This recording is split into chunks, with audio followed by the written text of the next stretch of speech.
Live from our 7 Tasmania studios, your nightly news with Kim Miller begins now. Good evening, everyone. First tonight, on the eve of the state budget, it has been revealed there will be a record spend on health of more than $10 billion over the next 4 years. The Australian Medical Association has weighed in, saying the government needs to work smarter, not harder, to fix the health system. Gearing up for tomorrow's budget with the health system and those on the front line front of mind. Tomorrow's headline figure: over $10 billion we'll be investing into health over the course of the next 4 years. New today, $5 million to implement a cultural improvement program. It's ensuring that people are respected, the people feel valued and safe within the workforce. So our staff are struggling. They're fatigued, they're tired, they're stressed, and we need to support them so they can continue to do their job. Another $40 million funding boost announced for elective surgeries, $15.7 million for a Workforce 2040 strategy. But there are calls for more investment in Ambulance Tasmania. Will you listen to your own paramedics and commit to recruiting the staff required to provide adequate clinical care to Tasmanians? Currently in the process of recruiting 48 paramedics. Definitely need more paramedics, but perhaps the Australian Medical Association today detailing their budget wish list. Health will consume what you throw at it. So what we've got to do is recognise that's what it will do, and we've got to keep working to build a smarter health system. Once again calling for a single state-of-the-art hospital for the Northwest, a pay rise for staff and a $400 million investment in ICT to establish a virtual hospital. Beds take a long time to build. Not everyone needs a bed in a hospital, but they need access to monitoring and care. Hoping the budget will provide the health system with some much-needed first aid. Meg Sides, 7 Tasmania News. An 80-year-old woman remains in a critical condition after being hit by a garbage truck in the Burnie CBD yesterday. The woman had been crossing Catley Street just before lunchtime when she was hit by the turning vehicle. Bystanders provided first aid before she was taken to the Northwest Regional Hospital. Police are reviewing CCTV as part of their investigations into the crash. New NAPLAN results have indicated the nation's students were able to keep on top of their books through a year disrupted by COVID. It doesn't paint a rosy picture for Tasmania though, with the state remaining an academic cellar dweller, the Education Union calling for more funding to finally address it. Students have borne the brunt of COVID lockdowns, homeschooling now the norm for many. Preliminary NAPLAN results released today say they've held up well, with no significant difference between 2021 and 2019. Those results have been holding up despite the difficulties over the last 18 months, and that's just great news for kids. Here in Tasmania, the number of students who surpass the national minimum standards have long lagged behind other states. In 2021, that woeful record continues. Aside from Year 3s in reading, all year groups were below the national average in every discipline. The state ranking second last in 14 of the 20 categories. And the NAPLAN results this week are generally stable for Tasmania compared to 2019. Across 20 tests over the period, Tasmanians' mean scores were up for 8 tests and down for 12. Year 3s and 5s did make small, steady increases on their 2019 scores. However, Year 9s performed worse in all disciplines. One worrying trend persists, students falling further and further behind the rest of the nation as they move through their schooling. And once a student has fallen behind their grade level, it's very difficult to catch up again unless there are actually programs in place to help them to get back to the minimum standard. The Australian Education Union says NAPLAN results are only one indicator. However, they reflect long-term funding issues in the state. For me, the data is not unexpected when we're dealing with funding that meets 91% of the minimum standard, and you start to see the numbers of students below the minimum standard, they start to be comparable. The union is hoping this is a wake-up call for the state government ahead of tomorrow's budget, specifically asking for more teachers and more funding for students who need extra support. We need to continuously improve and support our students more. The proof to be in tomorrow's pudding. Josh Duggan, 7 Tasmania News. Tasmania is standing firm on border restrictions despite calls for states to learn to live with COVID once 70 to 80% of the population is fully vaccinated. Jeremy Rockcliffe says Tasmania will engage with the Commonwealth but continue to rely on our own health advice. At the very least, 80% of Tasmanians to be eligible Tasmanians to be vaccinated before we look at removing restrictions. As State Health Commander, I'm really promoting to Tasmanians. I'd love to see 100% of Tasmanians vaccinated. Meanwhile, an inquiry into the handling of COVID-19 released today deemed our border controls were effective in preventing cases on our shores. It also called for reviews into the Emergency Management and Public Health Acts. A 3-day crackdown on COVID check-ins will begin across the state tomorrow, with police warning of fines approaching $800 for those who don't comply. Authorities plan to have a strong presence at shops, cafes and taxis to make sure people over 16 and businesses are correctly using the Check-in Tas app. The Health Department maintains the technology is the best way to track and trace COVID cases. The Battle of the Tamar Bridge is nearly upon us. Sydney's Tasmanian cheer squad is in full voice as the Swans brace for a big sound from the west of town. Cheer, cheer, the red and the white. Go Swans! An SCG atmosphere is coming to Invermay. I'm bringing it down here to Tassie with all these dudes. The local Sydney Swans cheer squad is vocal, visible and even has a vintage Swans flag from the 1940s. Peter Isles will lift that noble banner high, just like he did at the 2016 Grand Final. Just good to have something from the old South Melbourne days actually turn up at the Grand Final. I would never have experienced that in its lifetime. The Giants contingent will be smaller but still expect a big sound. I believe some people have signed up just so they could get grand final tickets, so we won't be alone. Rick D'Souza has been a member from day dot, signing up after hearing Kevin Sheedy on the radio while driving through Western Sydney. Kevin said loudly and proudly on the radio to all of Sydney, we're going to start up the Western Sydney Giants. I went and signed up immediately, signed my wife and I up as inaugural members, and here we are. They'd normally call an all-Sydney clash the Battle of the Bridge. Well, in Launceston, the bridge leads to UTAS Stadium, where a battle bigger than Sydney Harbour will be staged.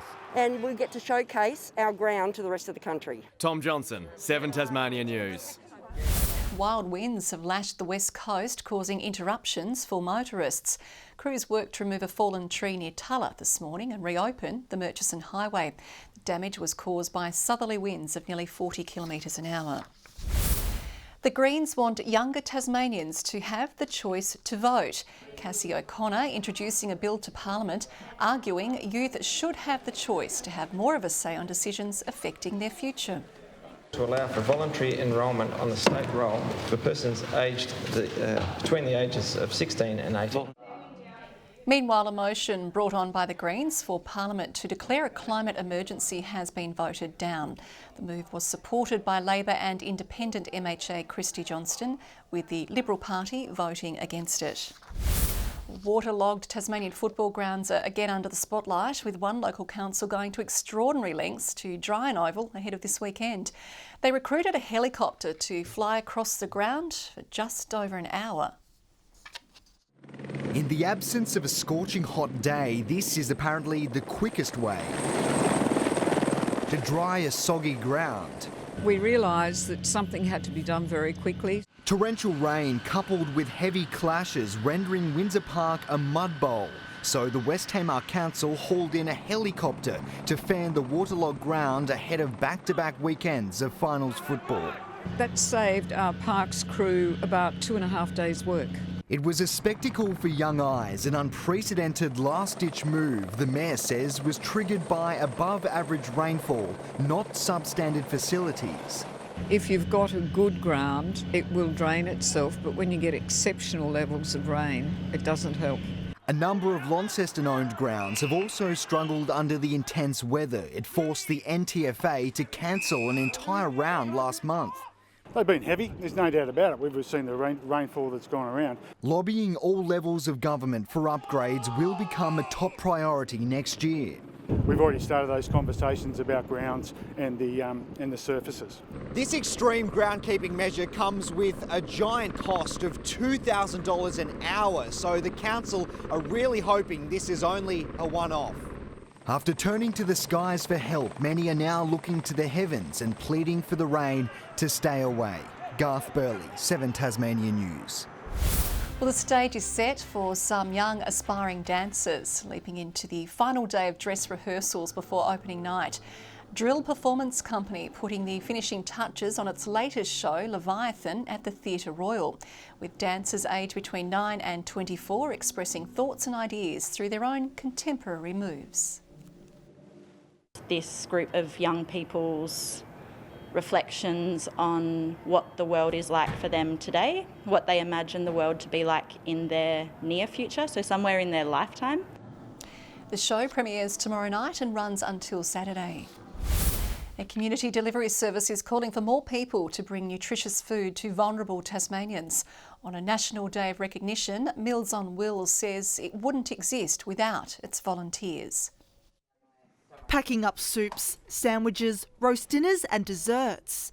This volunteer says offering meals and a friendly chat to vulnerable locals is rewarding. You know, meeting these people that a lot of them spend a long time at home on their own, maybe not seeing anyone another day. So yeah, I really like it. It gives me a great feel of satisfaction. I enjoy it. Makes my day. The organisation today recognising the hard work of its volunteers for National Meals on Wheels Day. Without our volunteers, we simply wouldn't exist. We have around 45,000 volunteers nationally. In Tasmania, we have around 800 volunteers. Also calling for more wheels to deliver meals and provide social interaction to those who would otherwise go without. There are a lot of people living in our community that actually don't have access to other food means, or they might not have loved ones who are able to prepare and provide meals to them as well. They're looking for something that can help them to connect to community. We do look for volunteers who want to be able to have a bit of that conversation, a bit of a check-in with the elderly people. With the service even more essential across the state during the COVID-19 pandemic. Access to food also during the height of COVID last year was quite difficult. So for us to be able to prepare and deliver those meals meant that older, more vulnerable people had access to good nutrition. Ruby Kamane, 7 Tasmania News. South Launceston's swift rebuild will be tested this weekend when the side takes on Longford in the NTFA semi-final. The minor premier has a new generation coming through, while Rocherlea will have all names available for the first time this year in the other semi against Bracknell.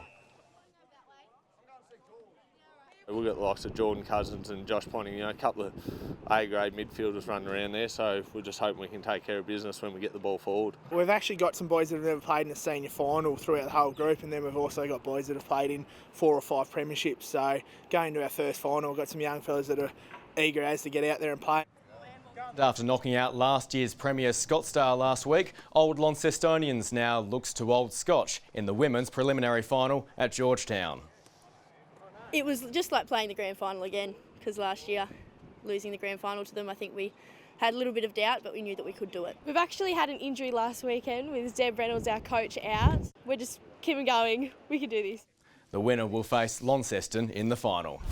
The Jack Jumpers gun recruit Jared Bairstow says he's acclimatising to Tasmania's cold weather after arriving in the state. The 6'7" power forward says one of his key motivators in joining the side is establishing a new culture during the club's debut season.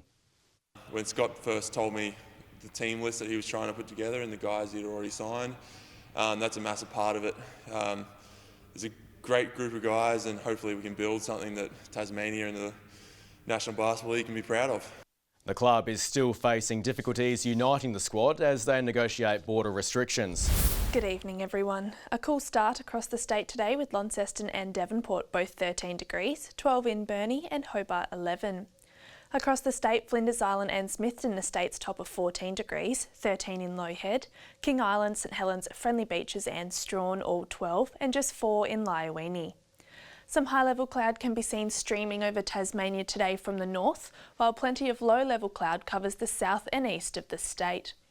Further out, a band of middle and high-level cloud is swirling into a deep low off New South Wales, while low-level cloud lies over Tasmania, Victoria and parts of southern South Australia. The rest of the country is mostly cloud-free. Tomorrow, a low near New South Wales is weakening and moving southeast into the Tasman Sea, while a high to the west of Tasmania extends a ridge over central and eastern parts of the mainland. South to southeasterly winds tomorrow 10 to 20 knots, grading to 20 to 30 knots about the northeast. And there is a strong wind warning in place for northeastern coastal waters from the northern tip of Flinders Island to Wineglass Bay, including Bank Strait and Franklin Sound. A light shower or 2 and 12 degrees in Hobart and Cygnet tomorrow, 13 in New Norfolk. Launceston 13 and cloudy, Devonport reaching 13, Campbelltown 11. Burnie, Strawn and Smithton all 13 degrees and partly cloudy tomorrow, and currently a 0% chance of rain there. And in the east, light showers and 13 in St Helens and Swansea and 11 in Fingal.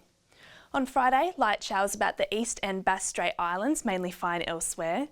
Fine apart from light showers about the east and northwest on Saturday. And on Sunday, showers about the north, but mainly fine elsewhere. 15 in Adelaide tomorrow, cloudy in Melbourne and Canberra, Sydney 18, 22 in Brisbane and 21 in Alice Springs. And currently Hobart and Launceston both mostly cloudy and 8 degrees, and cloudy and 8 in Devonport. And Kim, that's all in weather tonight. Thank you very much, Chelsea, and that is all the news we have for now. We'll leave you though with pictures of a man we know playing dress-ups today. Good night.